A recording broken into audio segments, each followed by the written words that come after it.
প্রতি বছর 5ই জুন বিশ্ব পরিবেশ দিবস উদযাপনে একটি বিশেষ প্রতিপাদ্য বা থিম থাকে। এই বছরের প্রতিপাদ্য হলো প্লাস্টিক দূষণের অবসান। এই প্রতিপাদ্যকে সামনে রেখে বৃহস্পতিবার রাজ্য পালিত হলো বিশ্ব পরিবেশ দিবস। বিশ্ব পরিবেশ দিবস উপলক্ষে এই দিন বর্ণাঢ্য শোভাযাত্রার যৌথভাবে আয়োজন করে ত্রিপুরা দূষণ নিয়ন্ত্রণ পর্ষদ এবং ত্রিপুরা বিজ্ঞান ও প্রযুক্তি দপ্তর। সুকান্ত একাডেমির সামনে থেকে শুরু হওয়া এই শোভাযাত্রায় উপস্থিত ছিলেন বনমন্ত্রী অনিমেষ দেববর্মা।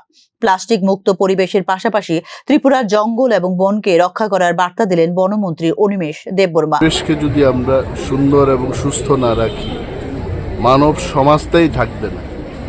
গাছপালা যেমন লাগাতে হবে, অক্সিজেন বৃদ্ধি করতে হবে, তেমনি আমাদের প্লাস্টিক বর্জন করতে হবে। যে সমস্ত জিনিস ইকো ফ্রেন্ডলি না, পরিবেশের বিরুদ্ধে যে সমস্ত জিনিস আমরা তৈরি করে থাকি, সেটাকে আমাদের বর্জন করতে হবে। ত্রিপুরাকে যদি আমরা সুস্থ রাখতে চাই, জঙ্গলকে রক্ষা করতে হবে, বনকে রক্ষা করতে হবে। যে সমস্ত ক্যাচমেন্ট এরিয়া শুকিয়ে যাচ্ছে, ফ্লাড হচ্ছে, এই কারণগুলো আমাদের চিন্তা করে ত্রিপুরাকে সুস্থ রাখার ক্ষেত্রে সবাইকে এগিয়ে আসতে হবে। নির্বিচারে গাছ কাটা এবং দূষণ বৃদ্ধির ফলে দূষিত হচ্ছে পরিবেশ, বৃদ্ধি পাচ্ছে বিশ্ব উৎসায়ন।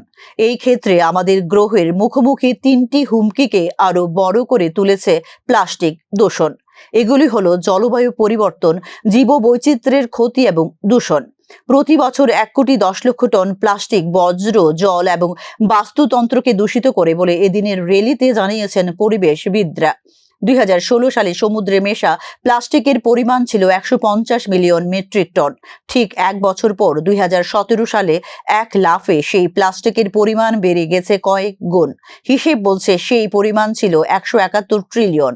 সারা পৃথিবীতে যে বিপুল পরিমাণ বজ্র জমা হচ্ছে, তার মধ্যে প্লাস্টিক বজ্রের পরিমাণ সবচাইতে বেশি বলছে বিজ্ঞানীদের গবেষণাপত্র। বিভিন্ন গবেষণাপত্র বলছে কম বেশি 25,900 টন প্লাস্টিক জমা রয়েছে সমুদ্রের গভীরে।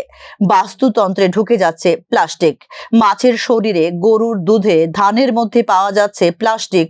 এই কথা জানা যাচ্ছে সম্প্রতি প্রকাশিত নেচার জার্নালের রিপোর্ট থেকেই।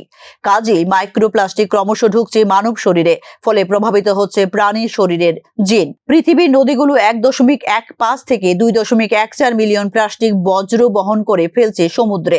এদিনের র্যালিতে জানিয়েছেন জীববিজ্ঞানীরা। এর থেকে বাঁচার উপায় খোঁজা দরকার এখনই। আমাদের দেশে প্লাস্টিক নিয়ে আইন করা হয়েছে ঠিকই, কিন্তু তার প্রয়োগ নিয়ে উঠছে প্রশ্ন চিহ্ন। শহরের সঙ্গে পাল্লা দিয়ে প্লাস্টিক দূষণ বাড়ছে গ্রামেও। কাজে প্লাস্টিক নিয়ন্ত্রণের দরকার প্লাস্টিক দূষণ নিয়ন্ত্রণ নীতি নির্মাণ। একই সঙ্গে আরো বাড়াতে হবে 3টি আরকে। এগুলো হলো রিসাইকেল, রিইউজ ও রিফিউজ, অর্থাৎ পুরনো প্লাস্টিক সংগ্রহ করে সেখান থেকে নতুন প্লাস্টিক তৈরি করা।